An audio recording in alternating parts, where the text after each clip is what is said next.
Chapter 11. Stanley returned to his hole. It wasn't fair. Mr. Pendanski had even said his fossil was interesting. He slammed his shovel into the ground and pried up another piece of earth. After a while, he noticed X-Ray had come by and was watching him dig. "Hey, caveman, let me talk to you a second," X-Ray said. Stanley put down his shovel and stepped up out of his hole. "Say, listen," said X-Ray. "If you find something else, give it to me, okay?" Stanley wasn't sure what to say. X-Ray was clearly the leader of the group, and Stanley didn't want to get on his bad side. "You're new here, right?" said X-Ray. "I've been here for almost a year. I've never found anything. You know, my eyesight's not so good. No one knows this, but you know why my name's X-Ray?" Stanley shrugged one shoulder. "It's Pig Latin for Rex, that's all. I'm too blind to find anything." Stanley tried to remember how Pig Latin worked. "I mean," X-Ray went on, "why should you get a day off when you've only been here a couple of days?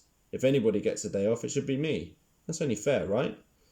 "I guess," Stanley agreed. X-Ray smiled. "You're a good guy, caveman." Stanley picked up his shovel.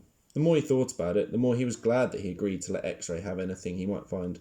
If he was going to survive at Camp Green Lake, it was far more important that X-Ray think he was a good guy than it was for him to get one day off. Besides, he didn't expect to find anything anyway. There probably wasn't anything of interest out there, and even if there was, he'd never been what you could call lucky. He slammed his blade into the ground, then dumped out another shovelful of dirt. It was a little surprising, he thought, that X-Ray was the leader of the group, since he obviously wasn't the biggest or the toughest. In fact, except for Zero, X-Ray was the smallest. Armpit was the biggest. Zigzag may have been taller than Armpit, but that was only because of his neck. Yet Armpit and all the others seemed to be willing to do whatever X-Ray asked of them. As Stanley dug up another shovelful of dirt, it occurred to him that Armpit wasn't the biggest. He, the caveman, was bigger. He was glad that they called him Caveman. It meant they accepted him as a member of the group. He would have been glad even if they'd called him Bath Bag. It was really quite remarkable to him. At school, bullies like Derek Dunn used to pick on him. Yet Derek Dunn would be scared senseless by any of the boys here. As he dug his hole, Stanley thought about what it would be like if Derek Dunn had to fight Armpit or Squid. Derek wouldn't stand a chance.